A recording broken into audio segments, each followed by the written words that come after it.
Okay, so you've probably seen tons of videos on the DJI Mini 3 to date in some exotic locations showing you exactly what this camera and drone can offer, and I think it's amazing. But what I'm going to do in this video, because I got hold of this relatively short notice because I've been working on quite a big project, so I've only had it for a couple of days, but I want to show you a couple of things that I've found that I think you might find interesting, and I'm also going to compare some of the footage with the Mini 2 as well. Before we do that, I want to show you just some of the quick clips I've taken in and around Weymouth with the Mini 3, and then I'm going to come back and show you the comparison shots with the Mini 2.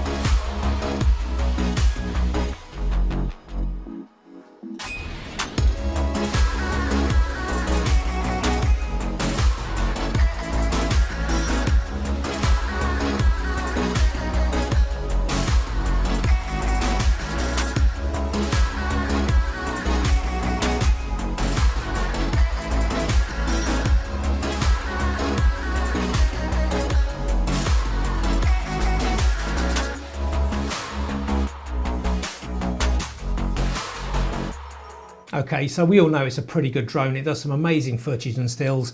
It's a big step up from the Mini 2. But before I go in and show you the comparisons, because it's quite interesting when you see some of the footage compared to the Mini 2, quickly I'm going to talk about the three drones I've got in front of me. Now, if you're thinking about getting into the drone industry, maybe you just want a toy to take some photos on holiday, take some video clips, that sort of thing. Maybe you want to kind of eke into the professional side of things, but you don't really want to spend thousands and thousands on a drone like the Mavic 3 or the Inspire 2 or the new Inspire 3 when it comes out. So you may be looking at one of these three. So here we've got the DJI Mini 2, the Mini 3 and the Air 2S. So all of these are capable drones, but they're all in the lower end of the market, but they do produce excellent work. So here we've got the Mini 2, which has been out for a while, and surprisingly when I was comparing the footage, it still holds its own. It still does some amazing footage. Now this comes with basically the standard controller with DJI. You can, I think, use a smart controller with it, which costs you quite a bit of money. So if you were going to get the Mini 2, I would stick with a smaller controller and use your phone. So that's that one. The DJI Mini 3 takes it up a notch. You can either get it with the standard controller. I would 100% recommend getting it with the smart controller that came out for this drone. I was really surprised at how light it is, how brilliant the screen is. Everything about this is fantastic. It's like the DJI RC Pro controller, but it's miniaturized and made slightly lighter, and it's built for this drone. So when you've got both of these together, I think they almost weigh the same. So you've got about 500 grams overall for the two bits of kit there.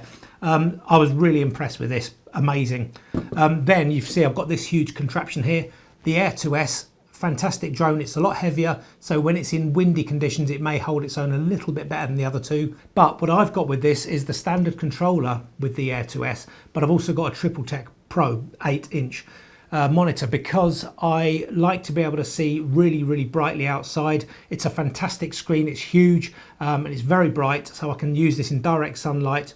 I can do screen recordings and everything with this. I think you can with this one as well. But that is a huge contraption. You can see that, and it's heavy as well. So it's quite a heavy tablet, and taking those around with a heavier drone with a great big tablet and this controller, it's a bit of a pain. If I can just grab these, put that in my pocket, put that in my rucksack or whatever, then it's fantastic. This is probably, out of these three, unless I'm doing something semi-professional, then I would tend to stick with this because it's got a slightly larger sensor. Couple of bits and pieces that I prefer over the Minis. But if I was someone getting into this business and kind of a bit tentative and not knowing what to do, I would 100% get the DJI Mini 3. I've been blown away with it. The amount of work I've done with it, the little bit of work I've done with it, absolutely blown away. It's fantastic at low light, really holds its own in the wind, a great controller, and it's priced really well. So I'd recommend that. If you're still a bit budget tight, so this is about £1,000 if you're going to get extra batteries and things for the Mini 3 with this smart controller and a couple of batteries.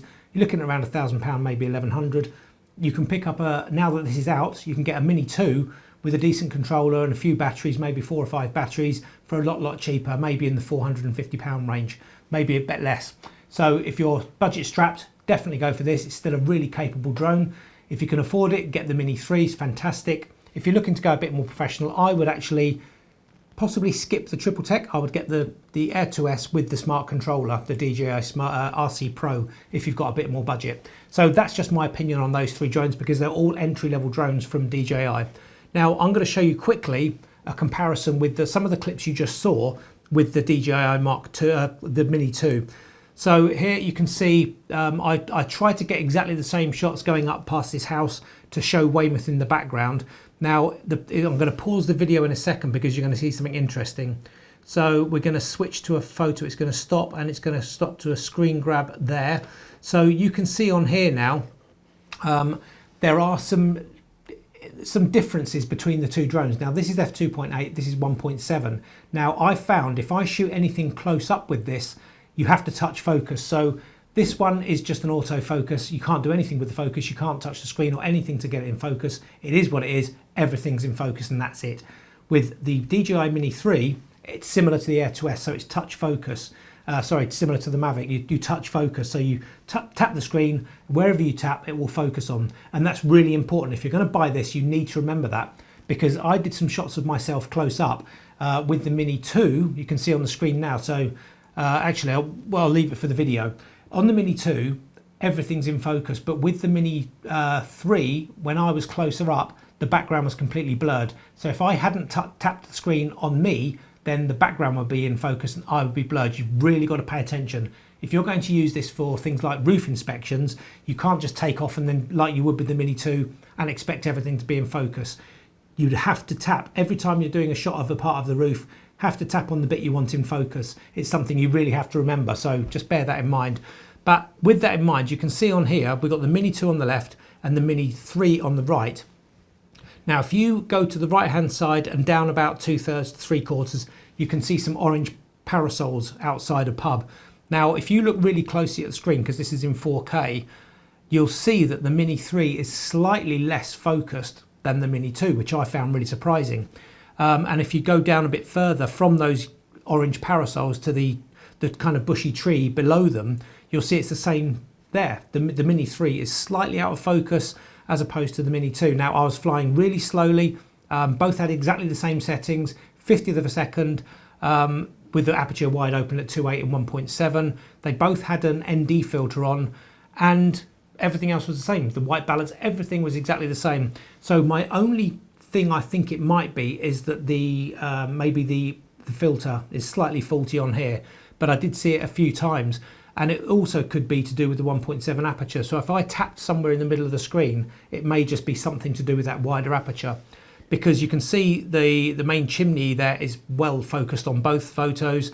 If we go down to the bottom here, where this little skylight is, this roof right at the bottom on the right, you can see again that the Mini 2 is completely sharp. The Mini 3, not quite as sharp. So I found that quite amazing, and I think it is to do with the tap to focus and the wider aperture. You're getting a much shallower depth of field, even at these sort of heights. So it could be that, and it could be the filter, but I have to do more testing. But all in all, both cameras are fantastic. Even the Mini 2, which you can see there, it still looks super sharp, really good dynamic range. Same as the Mini 3, they're both fantastic cameras at this point. But the edge for me slightly goes to the Mini 2 because of that little tiny issue with the focus. But when I come to the next bit, we'll see that there's another bit where it's actually in favour of the Mini 3. So if we go to this next clip, we can actually, this is a really important point, because one of my gripes with the Mini 2 was that when you were filming grass or trees or bushes, things like that, the footage is a little bit mushy, so you can't really see any clarity from a distance. It looks just like a big jumbled mess, and it was one of the things that put me off using that when I'm around sort of trees and vegetation and stuff. So if we look at this clip now, let's go into zoom in a bit. So the Mini 2 is on the left, the Mini 3 is on the right. So if we get to a point where I've got this tree just there, so you can see now, if there's a tree on the left, a tree trunk on the left, if you look at that area where it's slightly shaded, you can see that the quality on the Mini 3 is way, way better. It's sharper, the dynamic range is better, The sun was in on both shots, so it can't be anything to do with the sunlight. Same time of day, same settings and everything, but you can see the trees. And if we look at this kind of monkey, I think it looks like a bit like an ape or a gorilla's head. But that bush there, you can see it's slightly blurred on the Mini 2. It's not necessarily blurred, it's a bit mushy. Look at the Mini 3 and it's dead sharp. So when you're at a distance, I think the Mini 3 hands down wins when you're looking at vegetation and trees and grass and things like that. So I was really impressed with that. So the next thing, just to reiterate these points with the two cameras, I'm just going to show you pauses of footage. So again, the Mini 2 is on the left, Mini 3 on the right. So if I put this up to the best quality, you can see on the left, the background on both photos, on both screen grabs, is absolutely sharp, pin sharp. Mini 2, Mini 3, both pin sharp on the background. But on the left, you'll see that the leaves are actually sharper on the Mini 2 than they are on the Mini 3. Again, it's to do with that aperture. The slight change from 2.8 to 1.7 means that you're going to get shallower depth of field when you're up close to anything with the Mini 3, which again is super important if you're doing roof surveys with this. You've got to tap to focus. You've got to remember that every single time. Nothing worse than getting home and seeing you've got blurred photos to give to a client. So it really emphasizes on that bit there. If we go to the next one. Okay, so again, this shows, again, the Mini 2 on the left, Mini 3 on the right. The Mini 2, the wall in the foreground is ever so slightly sharper than the Mini 3 on the right, the wall in the foreground. The wall in behind is both sharp because it's a bit more of a distance away. But again, when you're close up to an object, you've got to remember to touch the screen. So I would have touched the screen at the back on this, and you can see that the wall on the right with the Mini 3 is just slightly out of focus. Nothing to do with the camera or lens. It's just you've got to focus it. You've got to touch to focus. This next one really emphasizes it. So this was in the garden, no mow May, so we like to see bees and things and butterflies in the garden. So we've just started tidying it up, but we like to let it go completely wild in May and throughout the winter, and then just trim it back in the summer. So you can see here, that's my excuse anyway. So you can see here the Mini 2 on the left, and I got really close to this grass. It's perfectly sharp in the foreground, everything's sharp in the background, so the whole lot is in focus. The Mini 3 on the other hand, the grass is completely blurred, but everything in the background is completely sharp. So again, it's just that 2.8 to 1.7, that's how much difference it makes. They're both pretty small cameras, small lenses, and the sensor is about the same size. So you can see it makes a huge difference in something. If you're going from a Mini 2 to a Mini 3, you've really got to remember that. You've got to touch to focus on what you want in focus, because that wouldn't work if I was taking photos of the grass. I'd have to tap it there. Okay, so I wanted to really emphasize that. I don't know if many people have actually shown that, the difference in depth of field between the Mini 2 and the Mini 3. Okay, so if we go back to the night footage, you can see here on the screen now, this was actually at about 400 ISO, early evening, maybe 8 o'clock I think it was. So the sun was still, it wasn't up, but it would set about half an hour ago. And if you're photographing or filming at night, you really don't want to wait till it's pitch black. You want that sort of half an hour to an hour after sunset, where you've still got some brightness in the sky to give some sort of detail in the shadows and things. So this was actually, it has been processed, so I have run it through some software, but I just wanted to emphasize just how clean, how colorful, the great dynamic range. It's fantastic. So this is ISO 400, and I thought they came out really, really well. It's just a small funfair we've got for the Jubilee weekend or whatever. But I thought it came out really well. So with the Mini 3, I was really impressed. The Mini 2 isn't great in the dark, and nor is the if I'm honest, the Air 2S isn't fantastic in the dark either. Now this shot here coming into Weymouth Beach, that was actually ISO 1600, and you can see the sun is still having some effect on the shot, so it gives a nice cloud detail in the background. But ISO 1600, I was really impressed with. Such a small sensor. Their new tech is absolutely fantastic. So anything up to like 1600 ISO, I think if I went higher, 3200 might be a bit too grainy, but that was really good. Now I have again processed this, but I haven't done any neat image or anything to get rid of the noise reduction or to help with noise reduction. And you can see it's just a really, really good clip. So for me, this is a fantastic drone. It's brilliant for photography. Let's have a look at the photo at the end. So when you saw that clip before, that's actually a still image. It's just beautiful. It's really good. The color science here is way better than previous iterations. So the other two cameras, I don't think the Air 2S was particularly good at night for photography.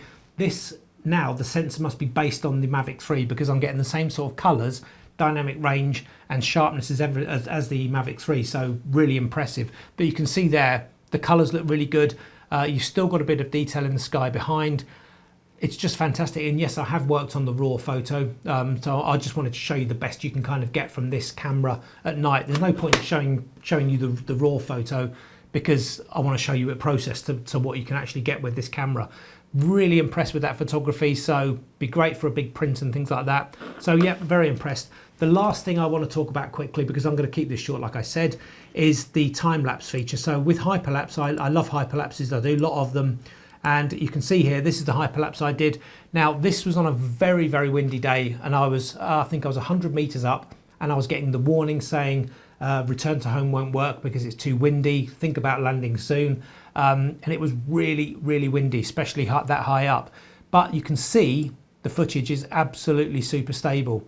Now, the point with this is the drone does the work for you, but it will also throw out some DNG files, so you can actually work on them yourself as well. So what the Mini 3 actually does, it will take the photos, it'll do a 12-15 second time lapse. It will also stabilize it for you massively. I didn't realize that at first, because I landed and thought that must have held the wind really well. If I was filming in that wind, it would still be perfect because of the gimbal. But with the photography, I thought it might be jolting about a little bit. But obviously something inside the Mini 3 does the stabilization for you, and I'll show you what I mean. So if we start at the beginning, that's the original. Okay, so that's a time lapse I made from the photos that I took out, put them into some software and just rendered it without doing any stabilization. So obviously the Mini 3 does some fantastic stabilization for its hyperlapses. So massive kudos to that, because it came out so beautiful first time. Throw it in the sky, set the parameters, let it go on to a designated point, and it will throw out some fantastic stuff. But it also gives you the DNG files if you want to work on them, do some processing, and then stabilize it yourself in something like After Effects and things like that. So that's pretty much it at the moment. I'm hopefully going to get the drone myself at some point and do some more work. But in all reality, I think it's absolutely fantastic. It's a big upgrade from this, because you've got things like 4K 60. You've got, I forgot to mention, a couple of those edited clips were done with 10-bit. So the beautiful D-Log that you now get in this camera, coupled with the 10-bit, which it now has as well, it's way, way, way better than this for that sort of footage. So you've got D-Log at last, and you've got 10-bit. Just produces some stunning footage, stunning photos, good at night, really stable, brilliant to fly. Can't say enough good things about it. And also, finally, you've actually got this bit cut out in the top. So your camera, if you're doing some underneath work, so you're underneath a bridge, you need to get some shots upwards, it will actually go not fully upright, but it will go upright enough to be able to get some shots from underneath bridges and things like that. So overall, I mean, there's not a huge difference in the size. Just brilliant, super light, both fantastic to fly. But if you have the money, 100% go for the Mini 3, because it's just a fantastic little drone. So again, if I had to recommend one of these to an absolute beginner, 100% go for the Mini 3 with the smart controller. You can have this on the ground and up and running in about 5 minutes, 10 minutes. Really, really quick, fantastic quality. There's nothing I don't like about this at the moment, so it's really, really good. If you haven't got the budget, the Mini 2 is still a really good buy. You'll get some fantastic results from it. So don't shy away from that, because it's really, really good. Both drones you can fly anywhere. You're not restricted and everything, because they classed as toys because of the weight at the moment. So both really good. If you're looking at doing slightly more professional stuff, then maybe look at the Air 2S. Very, very good drone, 5.9K, 4K 60. Loads going for it, bigger sensor, really, really good. But any of them are good. Okay, so if you're just starting out, you'll have fun with them. Great quality, but for now, I think this is an absolute winner.